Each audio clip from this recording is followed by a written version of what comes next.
studio audience. We're so excited to present Advanced Programs Night this evening. And not only do we have the joy of having you here in person, many of you, but we also do have audience members joining us via YouTube. And should you need to go back and listen to any of this again, or just see how you looked on camera, it will be posted on that YouTube link. You can go back at your leisure and look at it again. I'm Dr. Beth Fowler. I am the Advanced Programs and Equity Specialist here at Gibson County Public Schools, and I cannot be more thrilled to have you all here this evening to hear about the amazing programs that Goochland County has to offer your students. Tonight you're going to hear about 3 of the advanced programs that are application programs available to rising 9th graders, current 8th graders. Do I have any current 8th grade families in the room? All right. How about, do I have families younger than current 8th grade? Excellent, because it's never too early to start learning about these programs and kind of positioning yourself, not only for admission, but also just to figure out which one's going to be the right fit for you. So I hope everybody, regardless of your age, is going to get something out of this evening. And we promise not to leave until the last question is answered, so you don't need to worry about that either. We're going to start off this evening with Mr. Mark Carraway, who's the director of the Blue Ridge Virtual Governor School. Mr. Carraway gets the honor of going first tonight because he drove over an hour to be here, so we told him we'd let him go first. So come on up, Mr. Carraway.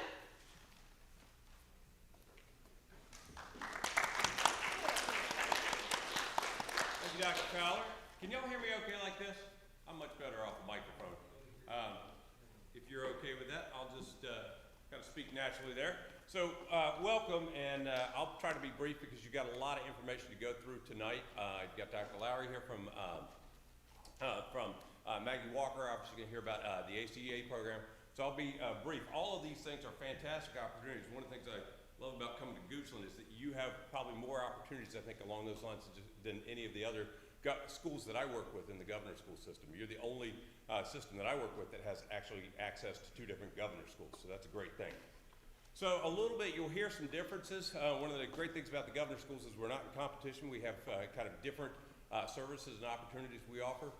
Blue Ridge Virtual Governor School is actually a part-time program versus full-time, full-day program at Maggie Walker. We're one of 16 part-day programs. We're actually the largest part-day program in the state. So we're 7 counties. Obviously, we're Goochland, we're Fluvanna, Nelson, Louisa, Madison, Greene, and Orange. So a pretty wide area, all sort of from here heading west to around the Charlottesville area. So we all have something in common, and that is we have kind of a thematic, all of the governor schools are thematic. They have a central theme, and they're all competitive application programs, which is part of the reason you're here. So for Blue Ridge, BRVGS, we are a 9th through 12th grade program. And again, we're a partial day program, so that means our students only take some credits from us, and the rest of the credits they get from their local school. And then those credits kind of combine for the graduation credits. We have, as I mentioned, we're the largest part-day program. We have over 660 students currently, 7 districts that I just named. Our main focus is science, technology, and math, but one of the things you'll hear, and we've got some Blue Ridge students here, I'm going to ask particularly the seniors to talk a little bit about what they're doing because our students actually get the opportunity to explore kind of a wider variety of courses, particularly as they progress through the program. So one of the things about our program is the way that we're structured. Our students all do their courses at their local schools. And so we have a kind of a very specific limit that's established by our board of 18 students per year per school district. Some schools have adopted a second set of 18 students, and Goochland has done that for several years if they have enough applications. So that's something that's a year-to-year decision that's done by the local board. For us, people hear Blue Ridge Virtual Governor School and they think, oh, you just do everything online. And while we're doing a lot of stuff online, particularly this year, we actually do a lot of classroom-based instruction, particularly in the 9th and 10th grades. It's primarily classroom-based instruction. I'll tell you a little bit about what that looks like as we go along here.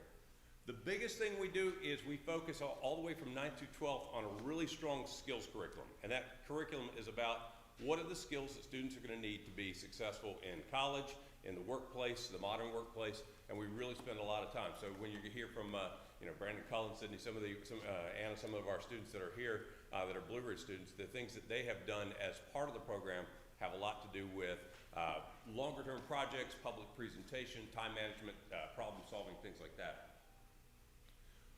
This year we're doing projects, but we're not doing a lot of field trips right now.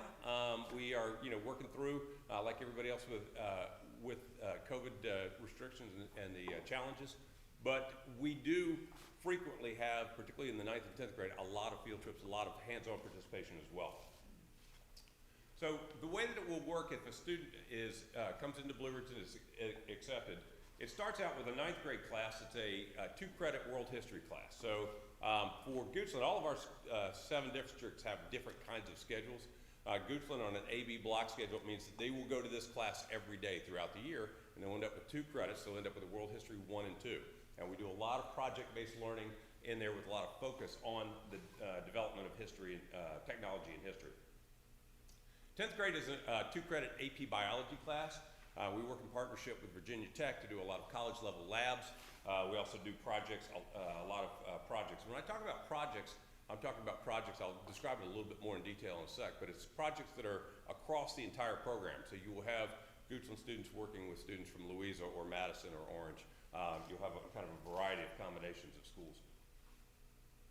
In 11th grade, you actually start hitting a place where you can take, that's where you start hitting online courses for us. And we bring in courses, we have 4 courses we bring in from UVA, ranging from engineering and healthcare to cybersecurity and digital technology. We have another healthcare course from Shenandoah University. We've got math classes from Piedmont Virginia Community College. And then we have a number of computer science courses that we originate. We've got a biochem class. We've got about 21 or 22 online courses that students have access to in 11th and 12th grade. And then in 12th grade, our students do a senior internship project where they basically take any topic of their interest and they explore that topic in depth by doing an internship. They do some research around that, and then they apply that in a community service setting. So if our seniors, Brandon, you and Colin, could y'all talk about that just for a touch to, what that looks like for you guys? Yeah. So, like you were saying, the senior internship, it's, just really a great opportunity for you to really understand, take your career choice even throughout college, that you are applying to. Like for me, it's engineering, so, I'll contact companies, learn how it is to be able to reach out to these companies and, solidify an internship. And so you kind of just work with them, do lots of hours of an internship, and of course this year it's different. Sometimes you can do it in person, but obviously this year a lot of companies are working from home, so you can do it virtually. You can join WebEx meetings or Zoom calls that they have, or business meetings on the phone. That's like a different opportunity. It's a cool opportunity just to see how it is. If you want to cover like the it's definitely a really cool opportunity just because it's kind of like you're creating your own class almost.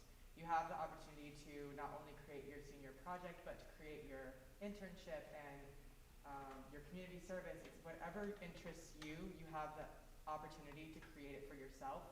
So I think that's so special because obviously there's criteria that we all have to follow where we are creating our own website or we are following these spreadsheets that have our assignments and these different modules that you check off the list. But based off of those requirements, the possibilities are kind of endless. So if you have an idea, you obviously have to run it by Mr. Carraway or your mentor. But for the most part, it's up to you. So I think that's really cool because we have the opportunity to be as creative as we want and enjoy our senior Blue Ridge class. Right, and like you were saying, you can pretty much do whatever you want. Like if you want, say it's something that's really not, you don't really know if you want to go into it, you can test it out in your senior internship class. And maybe you don't like it, and then you can switch majors in college or something. So it's kind of like a way to test your, selective career choice. Thank you, gentlemen. Very good description of that. Thank you. And the project, Brandon was talking a little bit about engineering.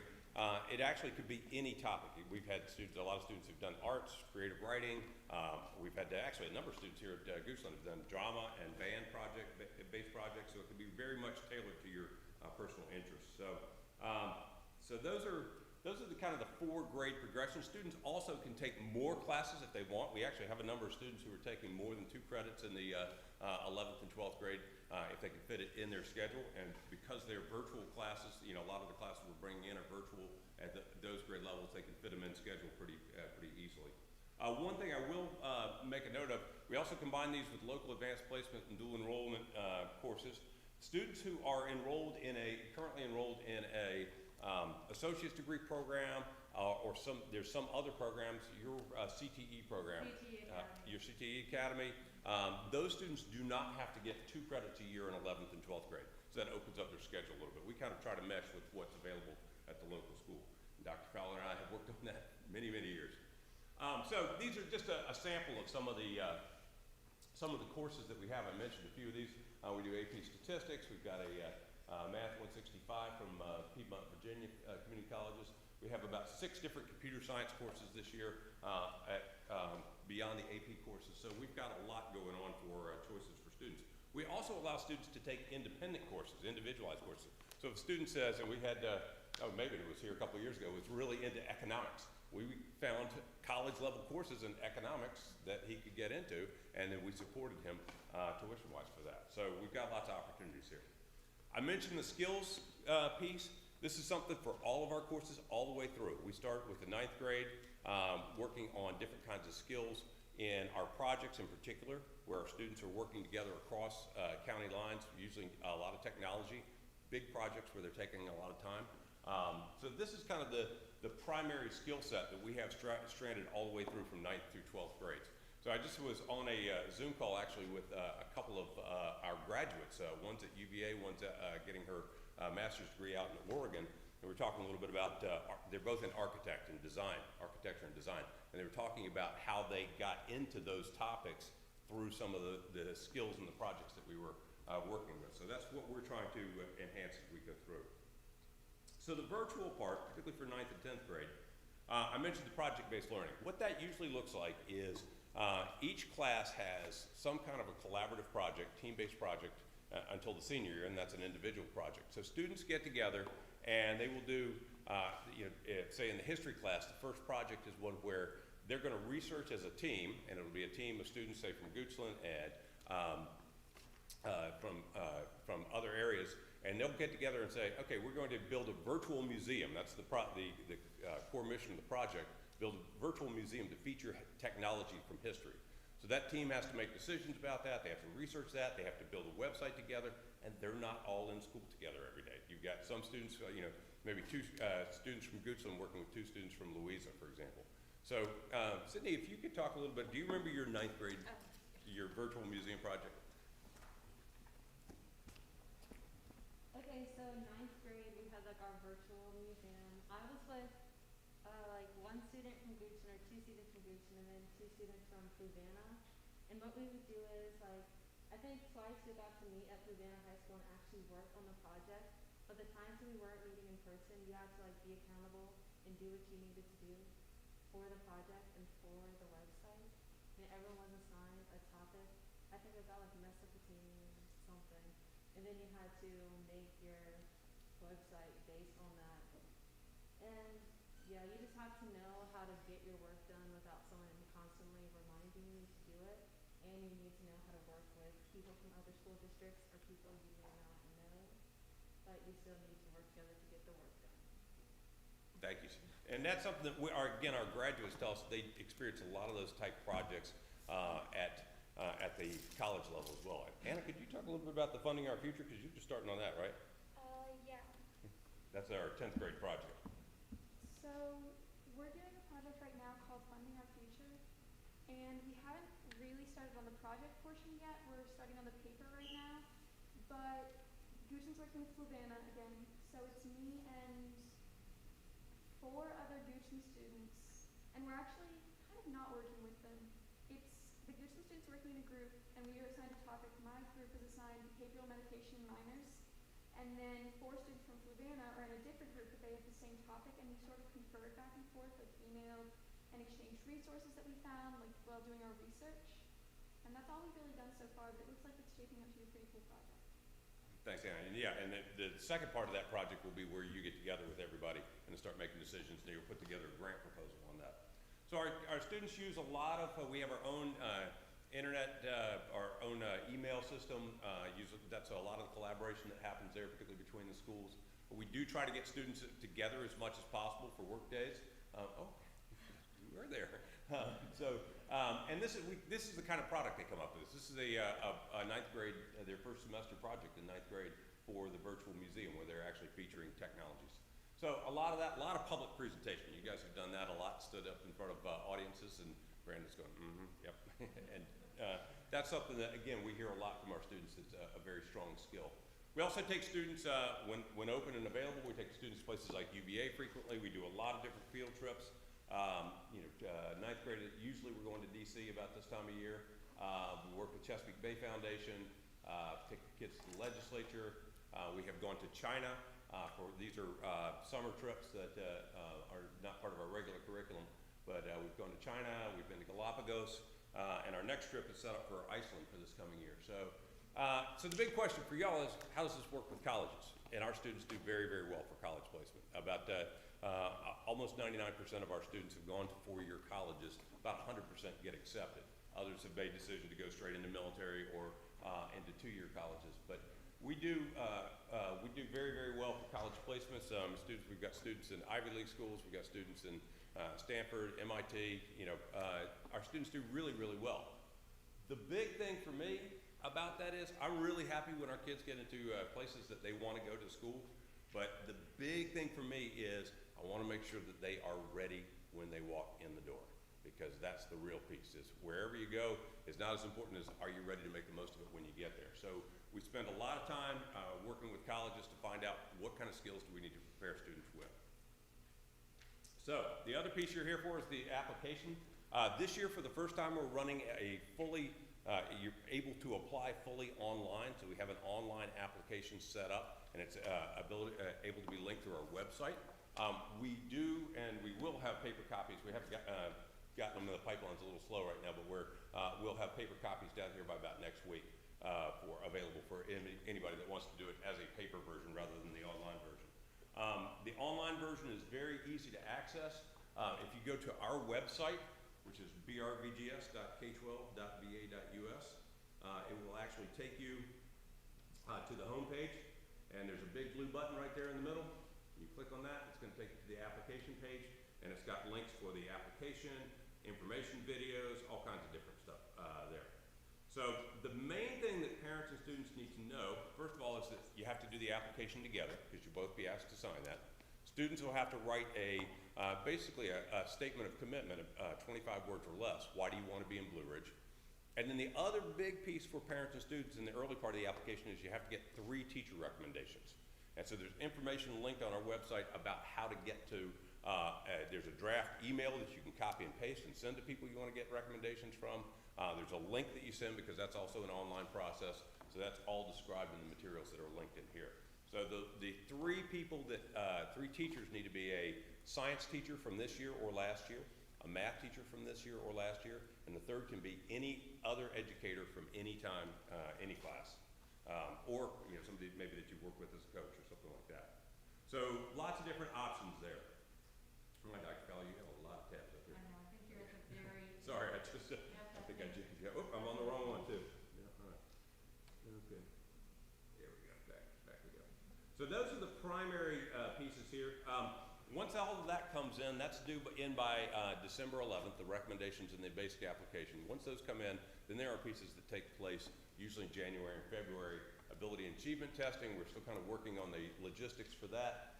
There's a performance task writing prompt, interview, and a review of student grades. And all of that is mixed in to a formula and scored, and then the first 18 slots, or 36 if the county decides to do a double class, are offered to those students who've scored highest, and then other students are offered waitlist positions. One thing about this is that the reason we have so many different things, and you'll hear from Dr. Lowry about Maggie Walker's, we all kind of look at this similar things because we're looking to see what students can do, not what they can't do. So this is a process where students maybe who didn't have the best grades in middle school get to shine in an interview, or the other way around. So that's what we're looking for. So the timelines, December 11th, the application comes in. December, January, February, testing goes, usually our notifications go out around in March. And then we usually do a non-mandatory freshman orientation in July. This year we did it as a virtual freshman orientation. Questions that I get a lot. Do students take Blue Ridge in all 4 grades? Blue Ridge students? Yep, you come in as ninth. You can come in as a 10th grader or even an 11th grader. It is possible. It takes a lot of working around with your schedule and making up some missed credits. But if there's a slot, that does occasionally happen, but not very often. Most students take it from 9th through 12th. Does it cost anything? Have you guys had to pay for all the pizza you have eaten for Blue Ridge? No. No, none of that. Field trips, all of that stuff is all taken care of. And so we cover also the tuitions. Right now we're able to cover the tuitions for the online courses that we offer, like from UVA and other places. And we also are able to cover partial costs for individual courses as well. Once you're accepted into Blue Ridge, do you have to reapply anymore? No. Nope. You guys are good to go. Got to keep your grades up. Can I apply again if I'm not accepted in 9th grade? Again, if a slot opens up, it is possible. It doesn't happen very often, but it is possible. And then the other question I have, and this is where I'd really love to hear from you guys, is how does this impact? I would get the question all the time. If I do this, can I do ACA? If I do this, can I, play soccer? If I do this, can I do drama? Can you guys share just a little bit about what y'all do other than school classes in Blue Ridge? Brandon, I'm gonna start with you. Yeah, so I'm on the swim team. Which is very, it's all everyday practice, morning and afternoon. Robotics team, which is all every day, 5 days a week from March until, January to March. All these things. I mean, it's as long as you keep your time management up, work every day at certain things, you'll be fine. You can easily do it. It's not too bad. Just, keep your time management up. Stay ahead. That's one thing. If you don't do that now, you should definitely work towards getting that up. And if you do that, it'll be fine. So. Thanks, Brandon. What other activities are y'all involved in, Ann? I volunteer almost every week. I'm also part of the Student Ambassadors Club here at GHS, and I'm part of my class committee. Last year I did theater, and I still have plenty of time to hang out with my friends and do normal, regular stuff and get all my work done. Like you said, it's just really about not procrastinating and getting your work done whenever you can. Y'all? I'm in the Blue Ridge and ACA programs. I also have a part-time job. I do theater here and outside of school. I'm in a bunch of clubs with my school. And I also make sure that I'm on top of my work at all times. So I think, like they said, it's just about making sure you're on top of your work. It's also, it's just about keeping up with your work and not overbooking yourself. I do that quite often. So it's understanding what you're capable of doing, but also not selling yourself short. Definitely challenge yourself. And I think Blue Ridge is a great opportunity to do that. Thanks, Colin. Then. I'm in Blue Ridge and ACA. I also have a part-time job, and for the past 2 years, I have cheer every day after school, and I still can get my work done and have time to hang out with my friends. You just have to not procrastinate and get things done when they're assigned, and you should be fine. Thank you. Do y'all sleep at all? It's always like, it seems like, that's one of the things that we hear from a lot of our students. Our students are very, very involved in lots of different stuff. So it's very possible to do ACA, to do theater, to do sports, all of those things. We have lots of students doing that. So that's pretty much everything that I had, and I wanted to I tried to be a little quicker, but I wasn't. Sorry. But any questions for me or for the students while we're here?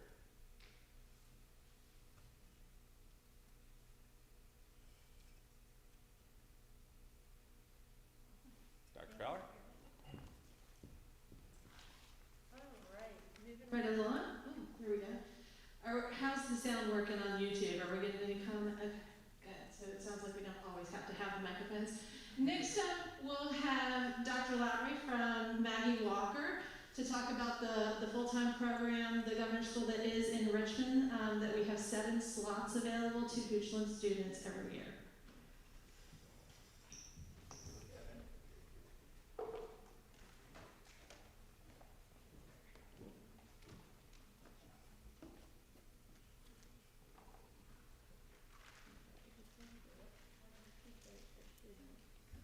Mark, you closed mine. Oh, I got it.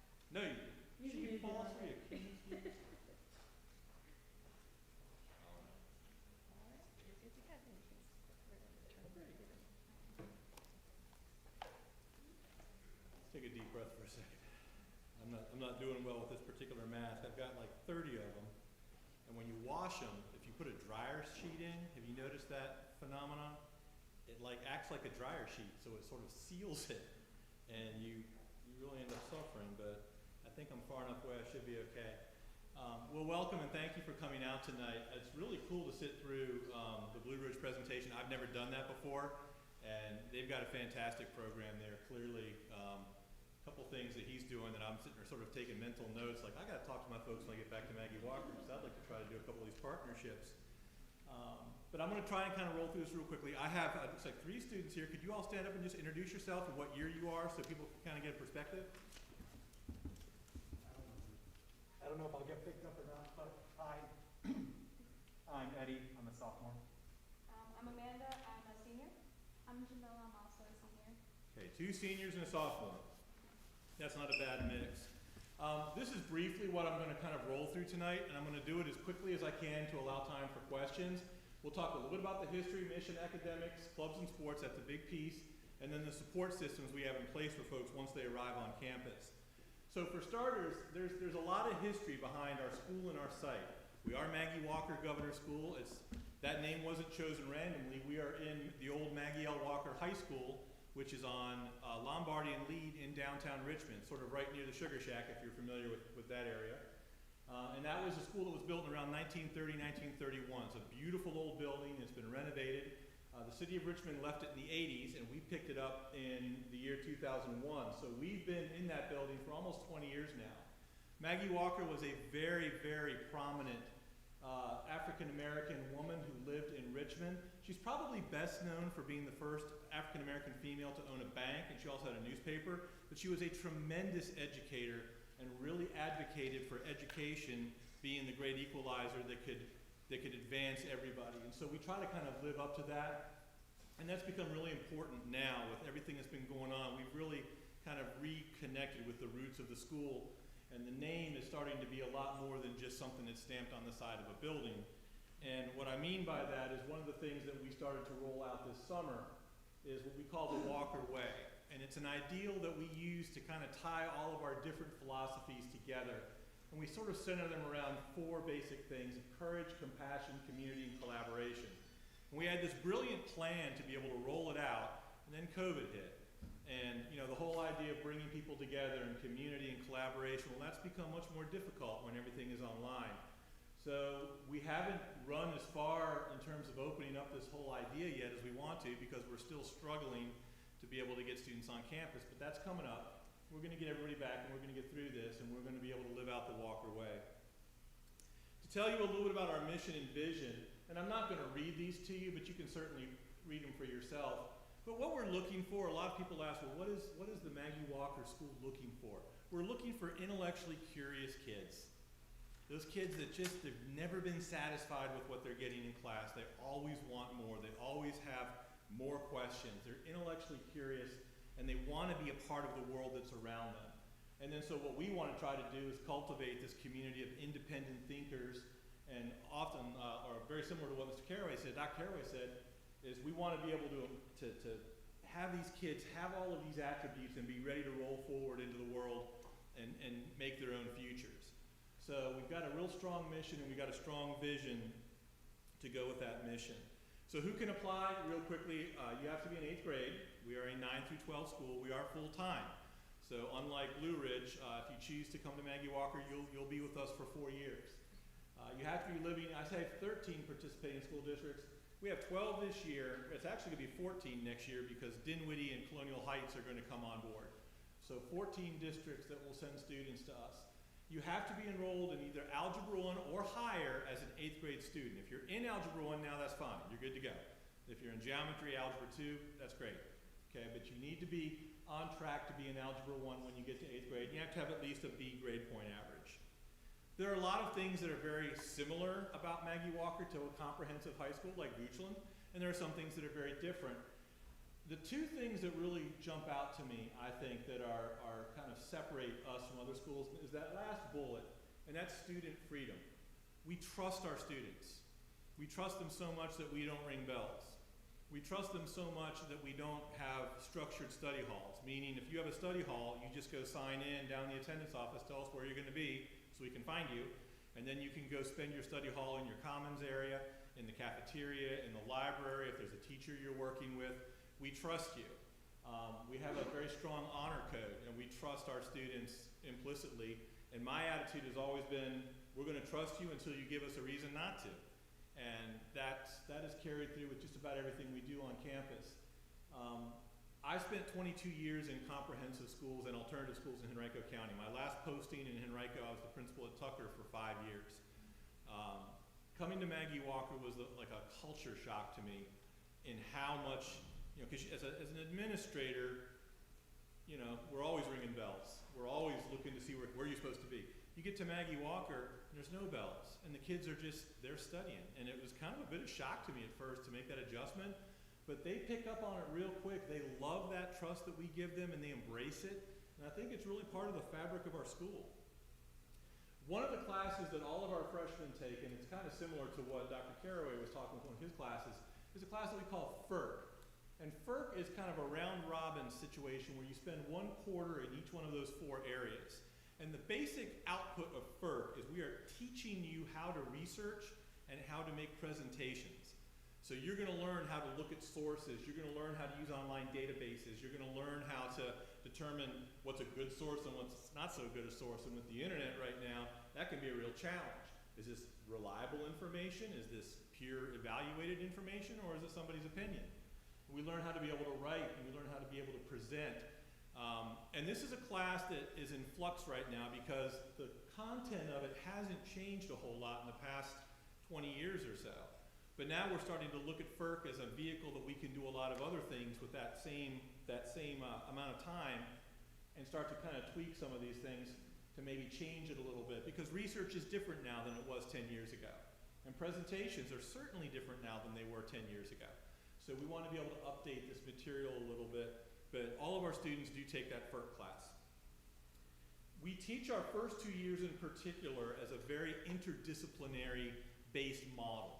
And what that means is that when you're in Global Studies 9 and World Lit 9, you're studying about the same region that you're reading the literature from. So if you're studying about China and Southeast Asia, you'll be reading that literature and so on and so forth. The Fine Arts Department tries to match that up. If you're in one of the fine arts classes, they'll try to follow that same cycle.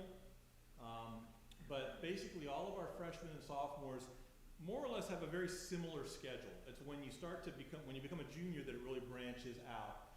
We also teach things from a very global perspective. One of the fundamental differences between us and a comprehensive school, I think, is the amount of world languages we're able to offer. We offer 10 different international languages. And all of our students are going to take 2 of them. They're going to take 4 years in one and 2 in another. We'll talk about that in a couple seconds. And I think one of the other things that gives us a bit of a difference from other schools is that we're able to offer an enormous amount of academic electives that are not usually able to be offered in a comprehensive school. We're able to offer classes and things that are teacher created. Sometimes they're dual enrollment with VCU. Sometimes they're student created. Student interest creates certain content areas that we then figure out how to teach it. It's a really unique environment for us. International languages, you can see what we've got there. The 5 on the left are 4-year languages, so you would need to take one of those for 4 years, and the 5 on the right are 2-year languages. Now, if you are enrolled in one of these languages now, maybe you're taking Spanish 1, French 1, you might even be taking Chinese, that counts. If it's a high school credit bearing class, that credit will come with you to Maggie Walker. So if you're in Spanish 1 right now, you'll come to us, you'll be taking Spanish 2, and you've already got one of those 4 years out of the way. It's unlikely you're taking one of the ones on the right, but if you are and you're getting a credit for it, that also counts. So you would carry that with you as well. It is not unusual at all for some of our students to take 3 languages. Did any of the seniors take 3 languages? There you go, what do you take? I took Latin, Japanese, and Italian. Latin, Japanese, and Italian. And everyone just kind of, I see people are shaking their head behind you. That's pretty impressive. But yeah, many of our students will take 3 languages. If language is your thing, then we've got those opportunities for you. We offer dual enrollment classes. We have about 30 courses that we're able to offer in social studies, science, math, tech, and fine arts. Dual enrollment, kind of like what Dr. Carraway was saying, you're earning high school credit and college credit at the same time. And one of the things I kind of want to emphasize a little bit is even though that our school talks, the title of our school has government and international studies, we offer a lot of courses in the STEM area, especially in advanced mathematics. Advanced science too, there's a fair amount of that, but the really high level math, we do offer those, and we do have engineering dual enrollment as well at Maggie Walker. And along with dual enrollment, we also have, of course, a lot of advanced placement classes, about 22 courses right now. English, social studies, science, math, tech, international language. We also have it in music theory. Studio art sometimes has the AP test. The thing about AP classes, the way it works is you take a class, and at the end of the course, you take a test. And if you score high enough on the test, depending upon what college you're applying to, they can give you credit for that as well.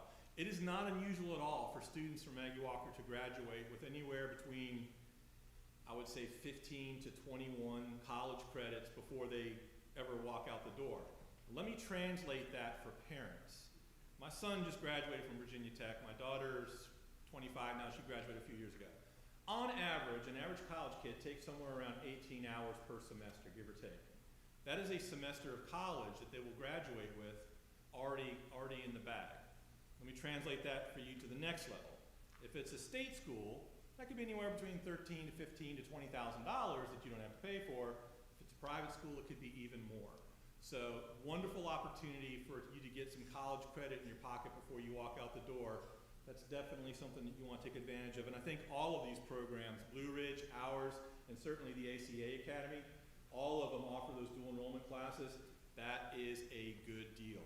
I wish they had those things when I was in high school, and I can guarantee you my parents really wish they had those things when I was in high school. These are some of the academic electives that we're able to offer. I just threw a bunch of them on there. There's probably 3 times as many, but it just gives you an idea. Data analytics, genetics, digital video, that's a very popular class where people create their own movies. Of course, photography, forensic chemistry, biopsych, that's a pretty wild class too. And then also upper level classes like linear algebra, multivariate calculus, some pretty impressive math classes that we're able to offer as well. Here's what you need to graduate with the Advanced Studies Diploma and the Maggie Walker Governor's Seal. The things in red are what's different than, say, a regular Advanced Studies Diploma. So 5 social studies credits, 6 in language, 1 in FERC, we talked about that. Senior seminar and mentorship. All of our seniors will participate in either a mentorship, which is off campus and it can be student selected. Many of them are in law, medicine, advertising, the arts. I've seen them a lot of tie-ins with VCU, and then or they'll take a seminar class. And seminar classes are created by teachers based on interest. So, are you two taking a seminar? You're taking a seminar. What seminar are you taking? I'm taking the American Dream seminar. American Dream seminar. What's the American Dream seminar? I know the answer. Take that. Just give you an idea what kind of classes we're talking about.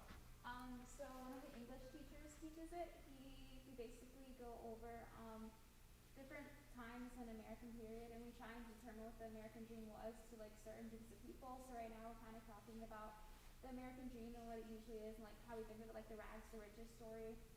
And then we basically read literature about it, and then we also watch movies about it, and we analyze that and try and determine what the American Dream is. This semester is kind of more, he's teaching it, but then the second semester is going to be more self-guided, and we're going to have to write a paper and then do a presentation about it at the end of the year. And they usually go to New York or some major city, and hopefully we'll still be able to do that. But there's usually some sort of a culminating event. So you must be doing a mentorship. Could you tell us about your mentorship real quick? Sure. Okay, so because of COVID and everything, I don't have a mentorship quite yet, but in regular years, you determine whatever kind of mentorship you want. Sometimes it's with VCU, and you can do something with the medical school, or some people will go and like study underneath a horse veterinarian, or like whatever you want, you ask the counselor, Mr. Cook, and he will find you your place. And you go and you have to do some things, and you do have to give a presentation and write a paper at the end of the year, but the possibilities are endless, and it's very cool, and it's a great opportunity.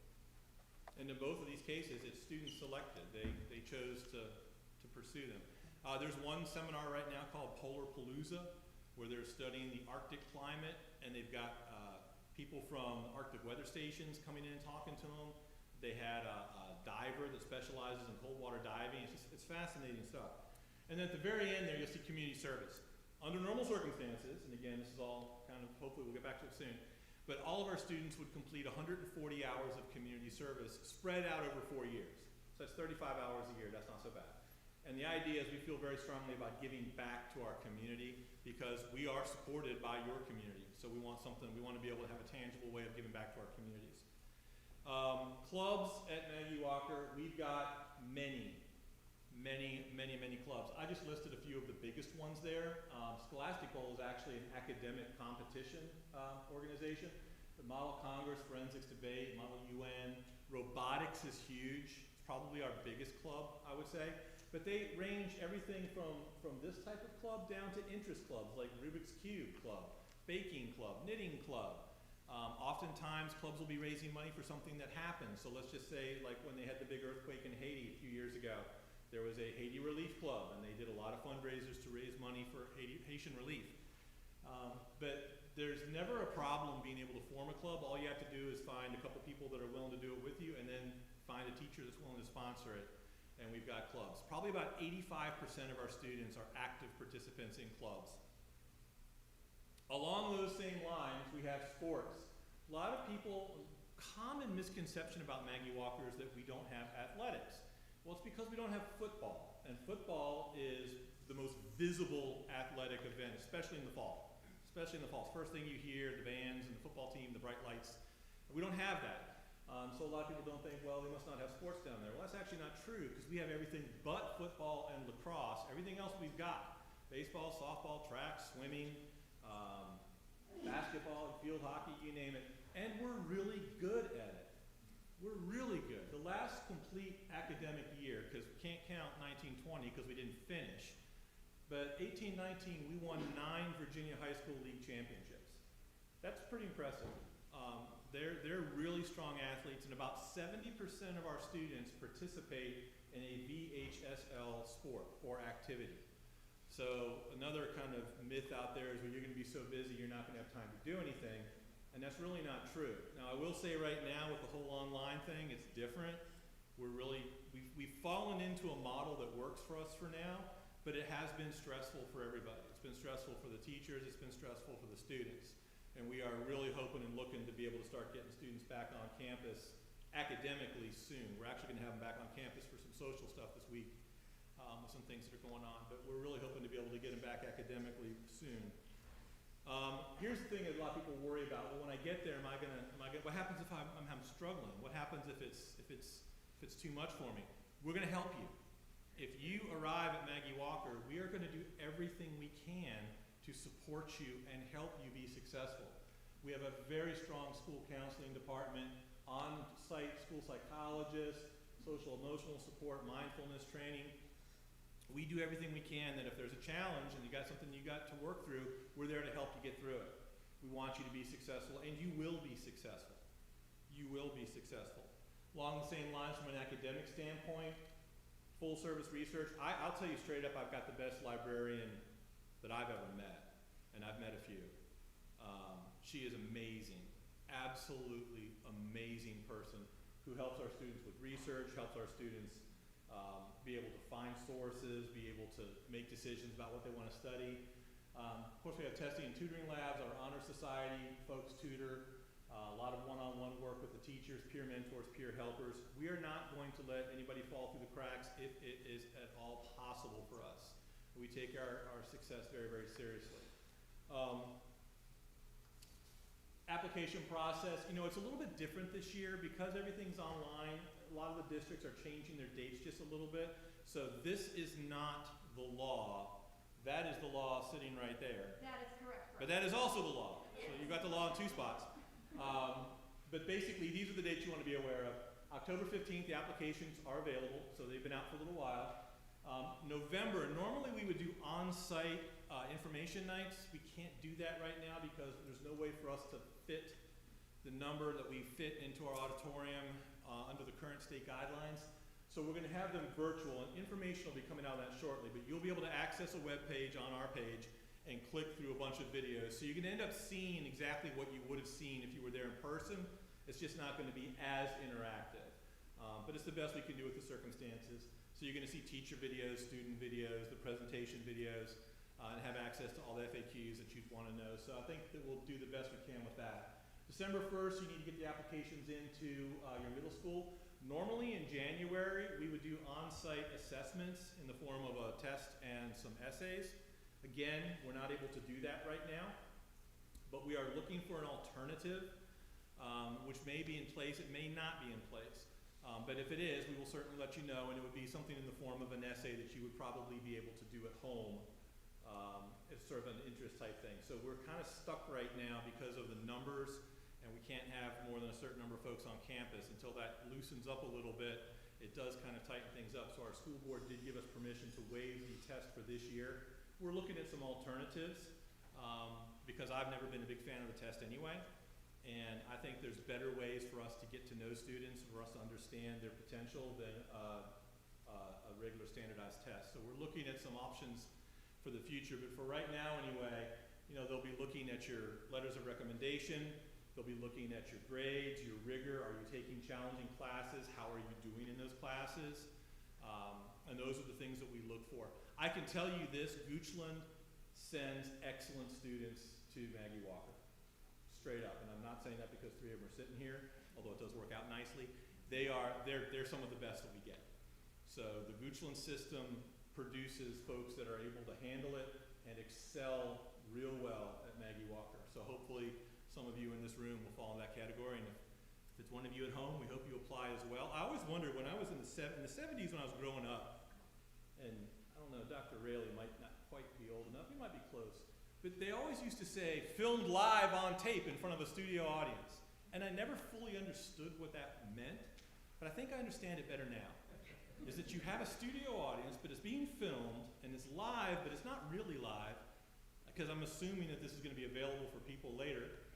So, live on tape from Goochland Auditorium, here we are. So, I do have a couple seconds. I was able to roll through it a little bit quicker than Dr. Carraway, and I've got 3 experts in the field right here. Do you have any questions for us about particularly about the school itself? Not so much the process, because Dr. Fowler will be able to answer those, but about the school.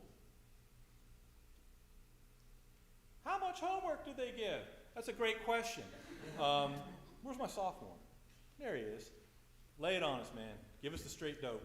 All right, so it's I would say a misconception that you get so much homework that you can never do anything or you can never get anything done. It's not true for the most part, yeah. You come to the school with the people who accept you. They know that you have the complete ability to take on this task, and they give you work that's not that bad. As long as, like he said before about virtual governor school, as long as you learn to manage your time wisely, and just because I'm a hypocrite, as long as you can manage your time wisely and not procrastinate, it's really not that bad.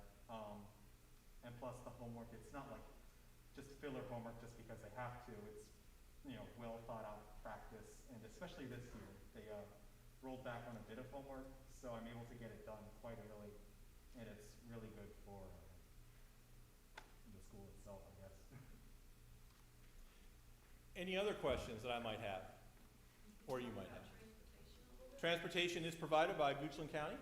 Yes, that's what I was Yep. gonna ask too. Yep. Yes, we provide a bus from different hubs around the county.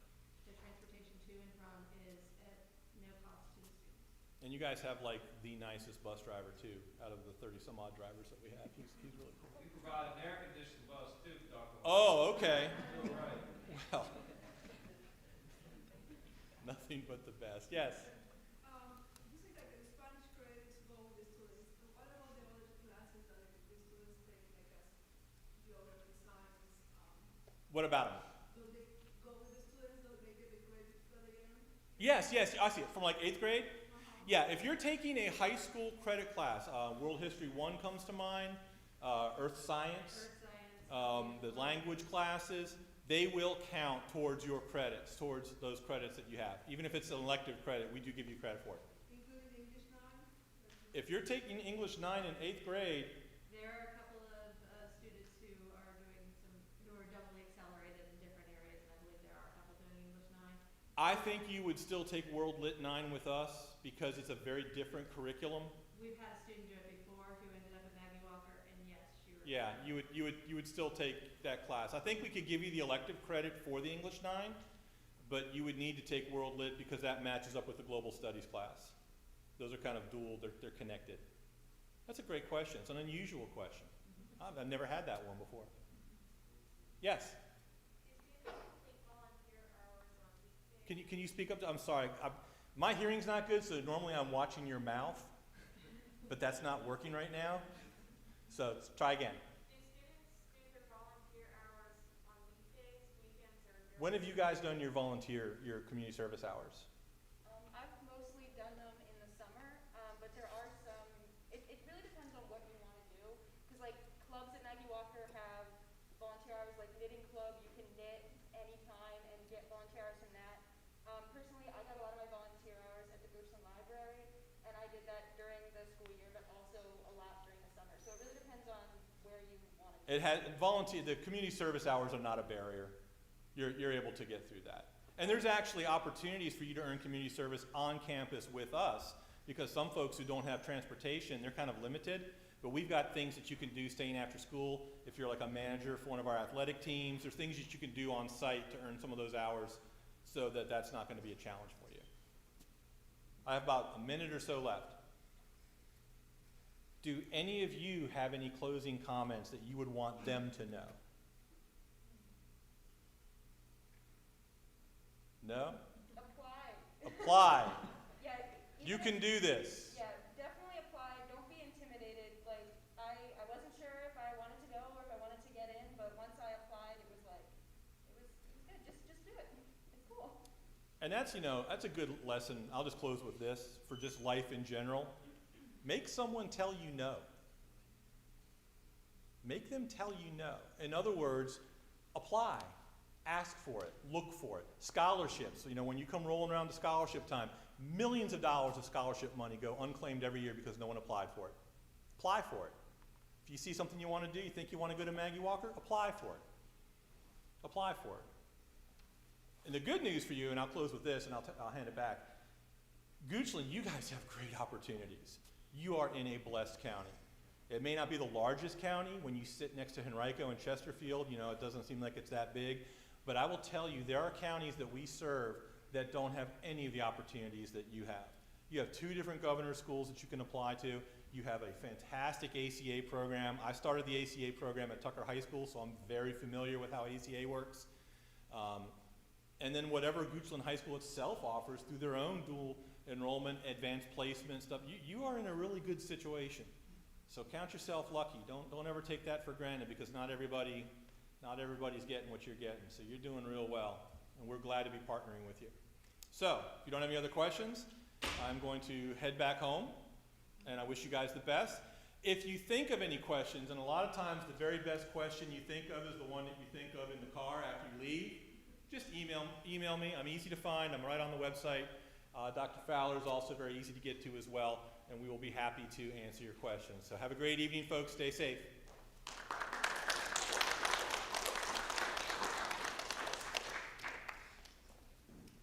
I'm with him. Usually I hate being on a stage, but if I get to take my mask off, it's a little bit more fun. it worth it, doesn't it? All right, guys. So for the last program we're going to talk about this evening, it is our ACA program, our Advanced College Academy. Not only will I be talking about it, but we also have Ms. Joy Ely here as well. Wave to the crowd, Ms. Ely.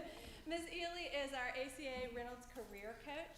She is a part-time employee for Reynolds Community College, but her part-time is spent here at Goochland supporting our students. That is her whole job with Reynolds.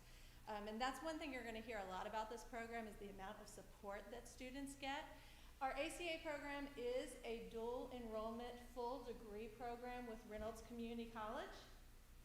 And I often kind of get this question that's been touched on already tonight. What is dual enrollment? Well, dual enrollment means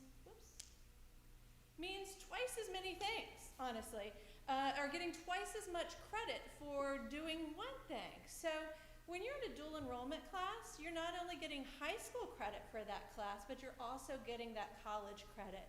It's actually being recorded on 2 separate transcripts as well.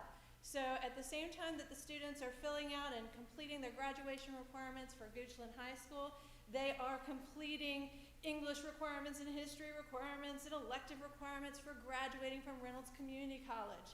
So at the end of their 4 years in high school, they end up not only with that high school diploma, but the 2-year degree that goes alongside it in transferable credits. Our students are enrolled in both of these schools. They fully, honestly can say, I am a college student, and they can do that in some cases as young as their sophomore year.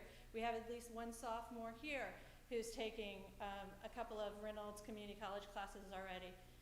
Ms. Fowler, would you like to share she's my daughter, would you like to share which Reynolds classes you're taking as a sophomore? So this year, I'm one of the first few groups of kids who get to take Spanish 201, 202, which is a college level Spanish class in my 10th grade year, and I also get to take Math 167, which is essentially AP Pre-Calc, but I'm not just getting the high school credit, I'm getting the college credit, and in past years we haven't been able to do that, but this year we're able to, which has been really fun. Thank you. And I'll just add that Ms. Fowler and her fellow students are not taking beginning Spanish, they are taking intermediate Spanish at a 200 college level, which is also very impressive. So as Dr. Lowry was saying, your students attend a great school system where they have a lot of advanced opportunity because they've been able, some of them, to start their foreign language earlier or their math earlier for high school credit. They hit a point in their curriculum in 10th grade where some of them are ready for that dual enrollment. Now you heard dual enrollment as an option at Maggie Walker and at Blue Ridge, and it is. But one of the ways it is different in ACA is this is the only program where sophomores are starting into dual enrollment. So I did want to highlight that difference for you. I also want to share with you a 2-pronged advantage that I think about when I think about ACA. Prior to this position, I was the director of school counseling here at the high school for 14 years. And so I always had people ask me, like, why do you do ACA? What do you get out of ACA? And to me, there's always been 2 things really that you get out of ACA. Undeniably, there's going to be an advantage in the 4-year college admissions process for ACA because as you heard from these other program directors, colleges are looking at rigor in the programs that your students are involved in while in high school. They're looking for high GPAs, high academic standing, high performance in those rigorous classes. Every dual enrolled class is what we call a weighted class, meaning that there's a little extra bump in the student's GPA because of the high level of rigor that it is. And they're also getting an advantage when it comes to college admissions because this isn't just a one-off dual enrollment or a couple of AP classes, taken in a single year. Instead, this is an entire degree that your students are earning. And we've seen in the previous years of students graduating that the colleges are really acknowledging that it's not just, hey, that kid had a little dual enrollment, that kid had some AP, which are also great things, but the entire degree carries more weight when you put those pieces together. The other advantage of this program for a lot of families, and myself included, is definitely the transferability of these credits. The associate's degree that these students are completing is designed to be a transferable associate's. It's not supposed to be the end of their road, that they get their associates and they go off into the world. As a matter of fact, I don't think we've had a graduate yet who hasn't continued on to a 4-year school, taking many, many transferable college credits with them, up to 60 college credits, up to 4 semesters or 2 years of the bachelor's degree completed. Now that transferability, we have to be clear, is not guaranteed, but we can tell you it's been very highly successful, particularly in our Virginia state schools. But that's not to say that these classes haven't transferred to a lot of our private schools as well. For instance, we've had many graduates go on to Randolph-Macon, and be able to knock off 2 years at Randolph-Macon with this degree, a private school in the state of Virginia. We've also had students who have traveled outside of the state for their 4-year program and again had great success with transferring these credits.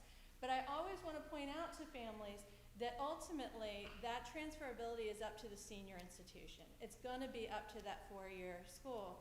And that can be a little complicated to try to figure out, gosh, is this going to transfer to that school or it's not going to transfer to that school? Ms. Ely, where should they go when they have questions like that? That would be me. That would be me and Chev, the Chev tool, which is fabulous. That my role is to work with the students to research the colleges, look to find what may or may not transfer, support them throughout the program, but also just to be able to take the time to think about what they want to do potentially career-wise, what schools offer those types of programs, and how we can see if classes will transfer or not. Yeah, since these students are getting such an early start on college, we know that they have had a lot of success with transferring credits, and sometimes that means that they are jumping in after graduation to a point in their college career where they need to have a pretty good idea of what it is they want to major in. They've gotten a lot of their general education electives out of the way and they're ready to focus on what's that career path that they're going to be studying. And that's part of Ms. Ely's role too. She and I assist her with that as well, to make sure that our students have a strong idea when they leave high school of what they're focusing on next. Now, for a lot of families, this idea of transferability sounds awesome because I got 2 years of college done for a lot less money. We'll talk money in just a minute. But then you might start to do the math and go, wait a second, is my child going to graduate college at the age of 20? Well, they could. We've had some students who have graduated at 20 and then gone to law school in their 3rd year out of being out of high school. But it's also a gift of time for your student, so that instead of taking that 18 credit hour semester, maybe they take a lighter semester. Maybe they double major. Maybe Anna Fowler stays until she gets a master's. That's my plan for her. I don't want my kids going to work at the age of 20, but she can stay in school and graduate with a more advanced degree. So there are lots of different ways that transferability can work out and be advantageous to families. It doesn't have to just be early graduation from college. Any questions about any of that? I'm very conversational, so y'all don't hesitate to stop and ask me a question. Okay. So the number 2 is super important, right? Dual enrollment, you're enrolled in 2 schools, you're getting credit in 2 different places. There were two advantages to the ACA. I also want you to know that you get 2 times the support when you're an ACA student here at Goochland High School. So every student at the high school, we hope, has the support of parents and guardians at home. We know they've got a school counselor that's behind them and helping them figure out what comes next for them. And we know we have a supportive faculty. But we get to fill in some more holes here for our ACA students. They get me as a site director for ACA. I'm here to help them, and with my strong counseling background as well, and the experience that we've had with students who have done this program and gone on to 4-year plans. I can pull from that for them.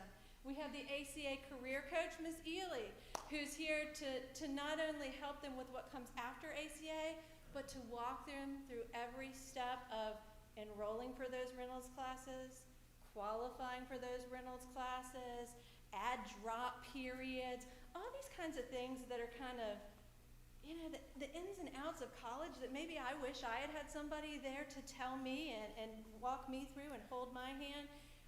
That your students get that opportunity in a very supported way because of the ACA program and being in the high school setting.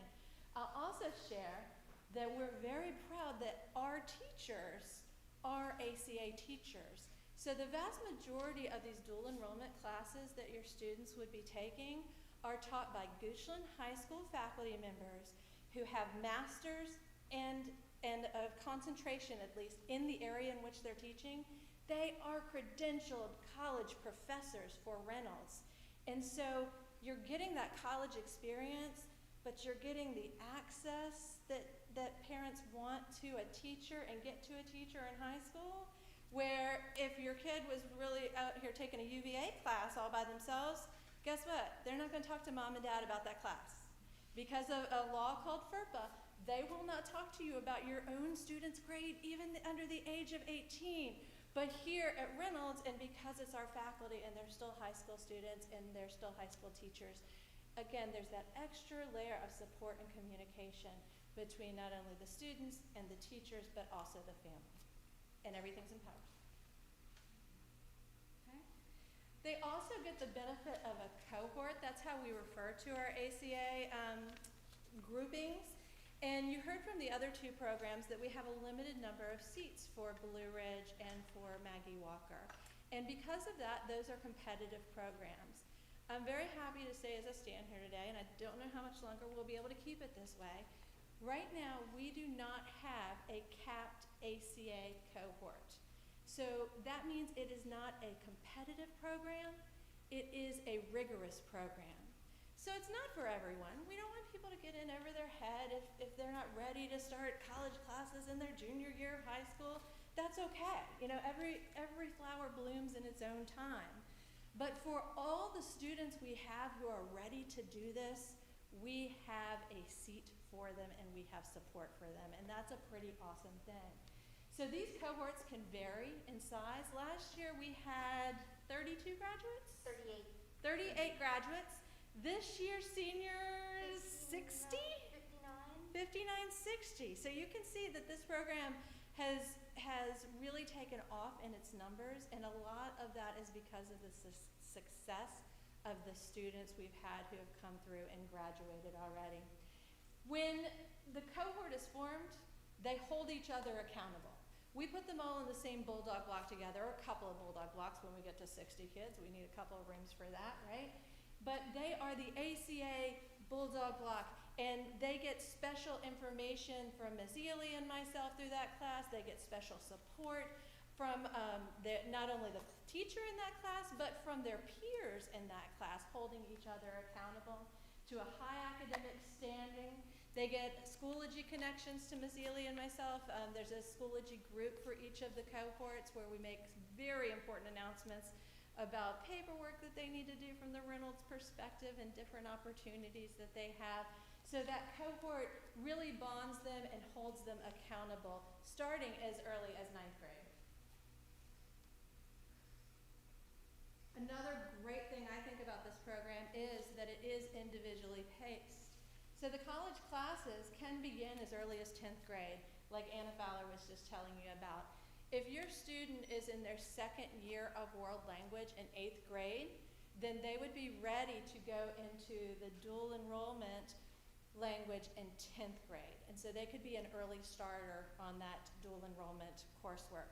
I am proud to say that we currently offer Spanish 201, 202, so it's intermediate Spanish after 3 years of high school Spanish.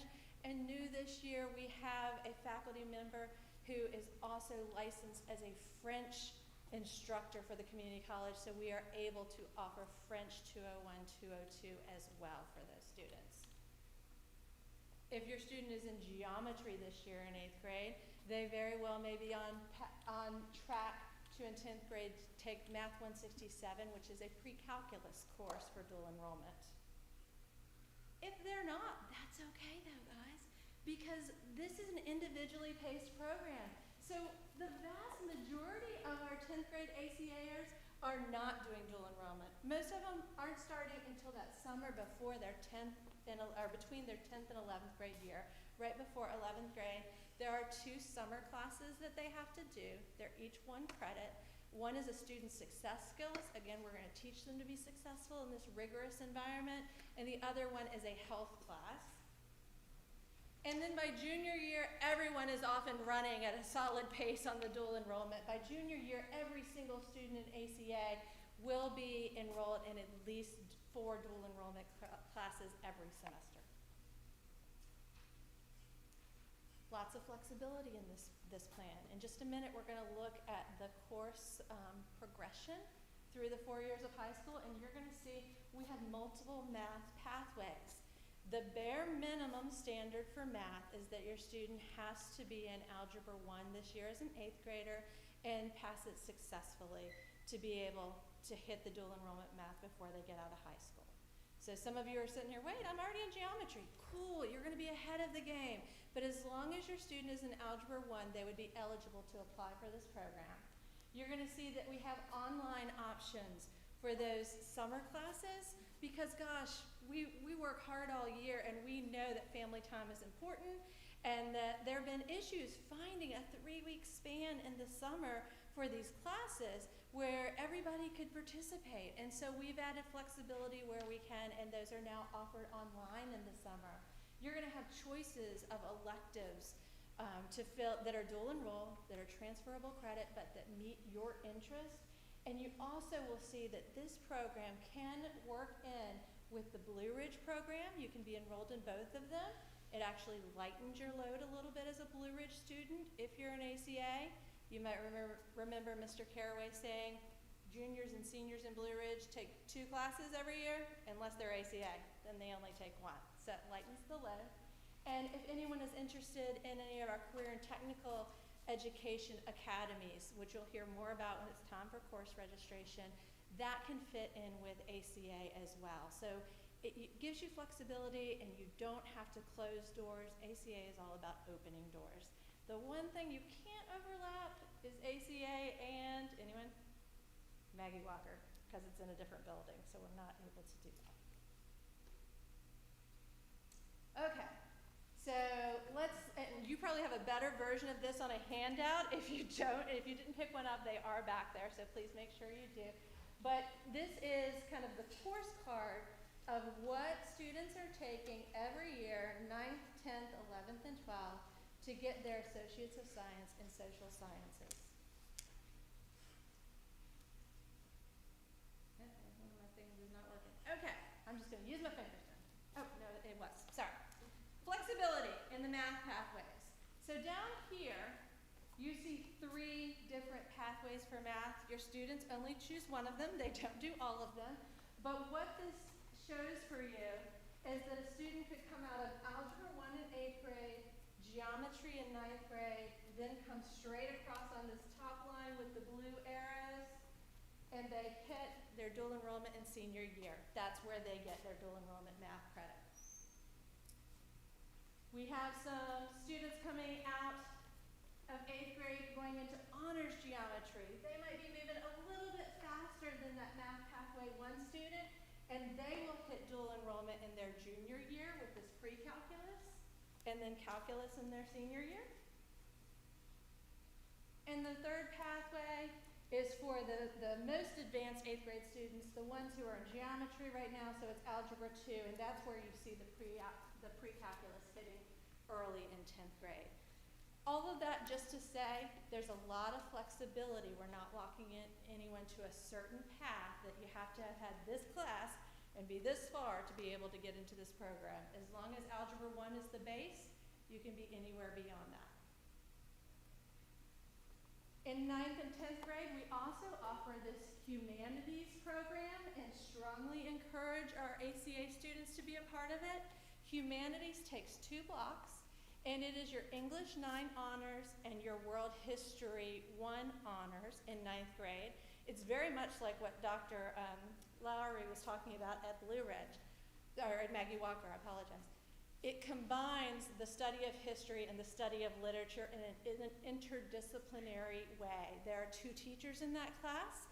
They are intertwining that study, and they're also preparing these students for the rigor that's going to hit them in their junior year when they start the dual enrollment English. A lot of presentation skills, a lot of research skills. They continue to build on that. In 10th grade humanities, where now it's English 10 honors and an AP class, AP Human Geography, which is a history class. We've already heard about AP classes tonight. If your student were to take that test and score high enough on that AP test, they actually don't have to take this Reynolds elective. So again, it's another opportunity for flexibility, and we're constantly looking at that with ACA. How can we get 2 times the credit and 2 times the reward for a single effort on the part of our students? In junior year, you'll see, and I said that everyone in junior year will take bare minimum of 4 dual enrollment classes. So now you're hitting an English 111, 112 for college credit. That counts as your English for your junior year of high school. So you're not taking more, you're just getting twice the credit for the same class. The history 121, 122, we're getting to U.S. history, which is junior history.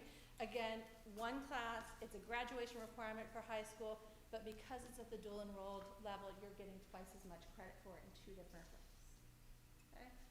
The second column in each of these colors just talks a little bit about where Blue Ridge can overlap. So if anybody does have questions about that second column, I know it's a long night, but I will stick around and answer them as long as you have questions, I promise.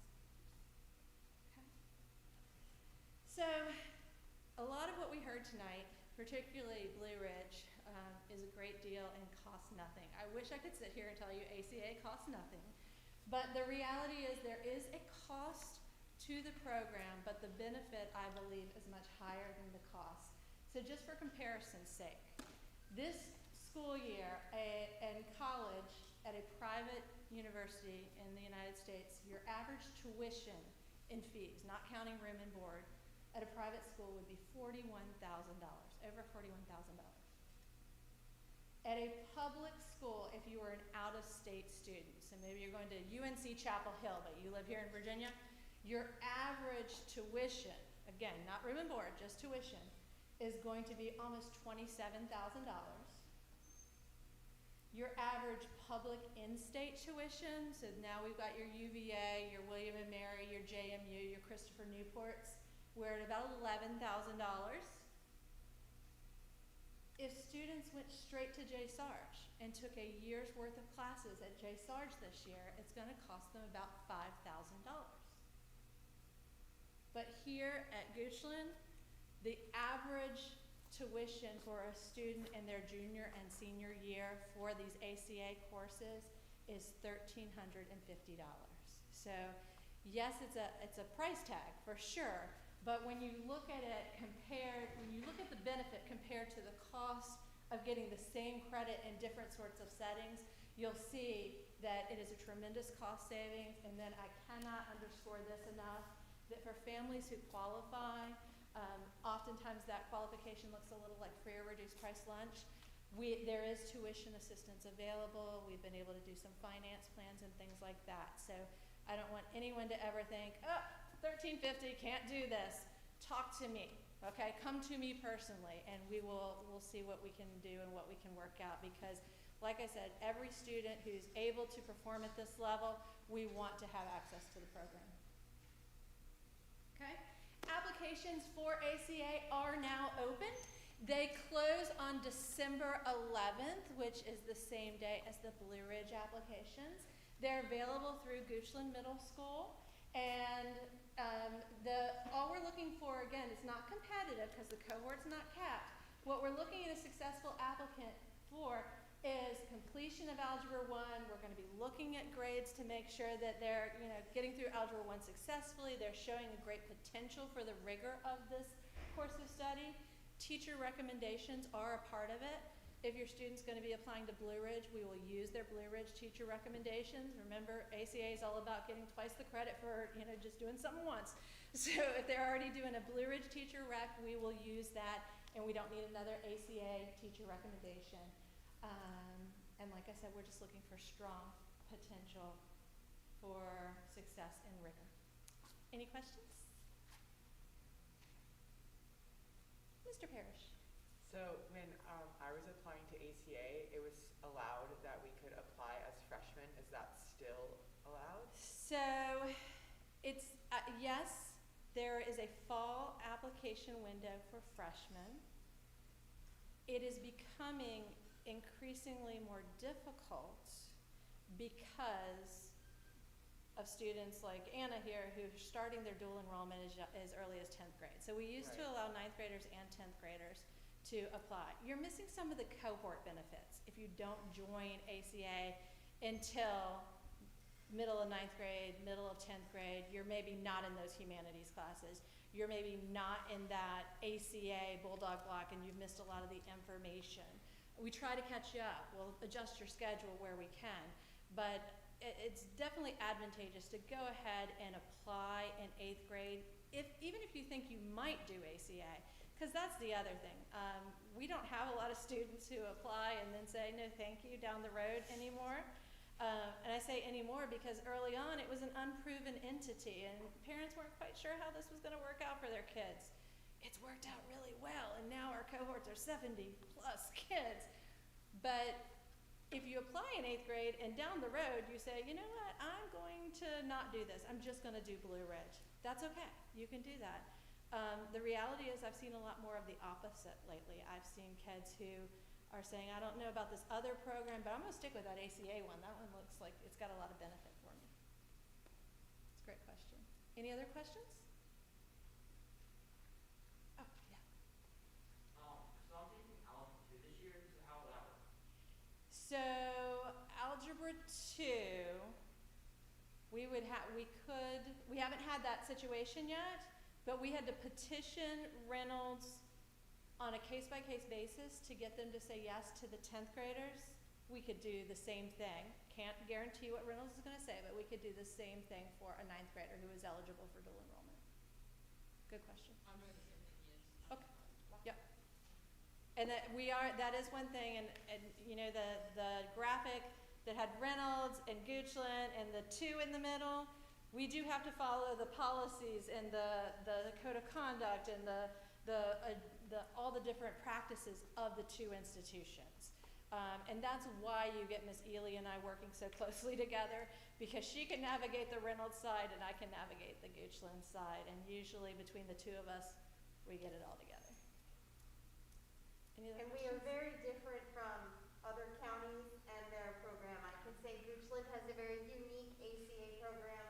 We have almost 3 times the students that Henrico County Schools, Powhatan, and Hanover County Schools have in their ACA program. So please, if you ever have any questions, need clarifications, are not sure and just want to talk to us about it, we really do encourage you to contact us to have a conversation, because Goochland has a very unique, strong model program going on right now. Yes, ma'am. My daughter is taking English 9 right now, so how would that work? She's not taking humanities. So I'm familiar, as you know, with her situation because we've talked before. We would have to design an individual path, and that's the thing about ACA, we can be very flexible in it.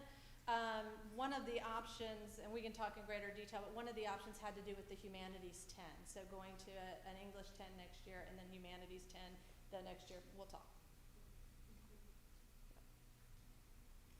Any other questions?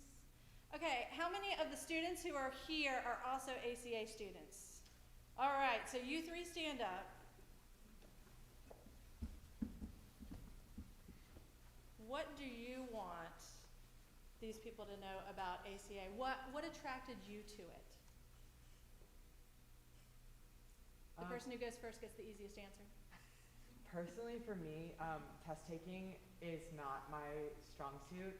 I could prepare for 2 weeks for a test and still not get an A that I thought I was going to get. I could take the test thinking it was easy and get like a C- on it, and then I would beat myself up for like 2 days. So personally, I know that AP exams and SATs and all those big tests that you have to like prepare for such a long amount of time. With ACA, you don't have to worry about the AP exam at all because you're already getting the credit just by getting a C in the class. So you're taking all of these courses starting in sophomore year all the way through senior year, and you don't have to worry about studying for 3 months to pass this test and worry about the credit even transferring, because if you get a C or higher in the class, you're going to get the college credit guaranteed. So I think personally, it was a huge relief, and I felt very secure knowing that I make good grades myself, but just knowing that I didn't have to like have the anxiety of this huge test at the end of the year really helped me out personally. I did ACA especially more for the 2-year degree thing, so I can have some credits going into college and like shave off a little bit of my time, even if it's not a lot of it, so I can spend more time in college focusing on like what I want to major in, and then like go straight to graduate school, maybe in like less time, instead of having to spend 4 years and then 4 more years, maybe do 3 years and 4 more years. So that's kind of what we move through it. Along the lines of what Sydney said, I've always been a really indecisive person, and I've never really known what direction I wanted to go in, like career-wise, after college. So the thing that really drew me to ACA was having the opportunity and the time to really narrow in on what I wanted to do. I mean, this gives me the opportunity to maybe double major in college so that I can keep as many doors open for as long as possible. Also, I noticed my freshman year, I'm also a Blue Ridge student, so my freshman year of Blue Ridge, I really noticed that you did have a strong support group, but it was largely individualized. So when you're working with these students in your classes, you're also working with students from other counties, like they said earlier, but it largely was your own, you had to motivate yourself and work at your own pace, whereas I applied to ACA as a freshman after seeing other ACA students and talking to upperclassmen, and I noticed that there was much more of like a community feel within this school, which I thought was a lot more helpful for me personally. And after I applied and got into the program, taking ACA classes starting my junior year, I definitely noticed a huge difference in terms of like collaborating with my peers and getting the help that I needed from teachers. Obviously the Blue Ridge program is great as well. I just noticed that instead of a more independent feel, there was a lot more support to the ACA program. Great, thank you, Beth. All right, I thank you all. It's been a wonderful evening, chock full of information, but I know it's been a long evening as well. So I'm gonna go ahead and close. We're 8 o'clock sharp on the dot there, but we will stick around and answer questions as long as you have them. So please feel free to come on up. Thank you so much, guys.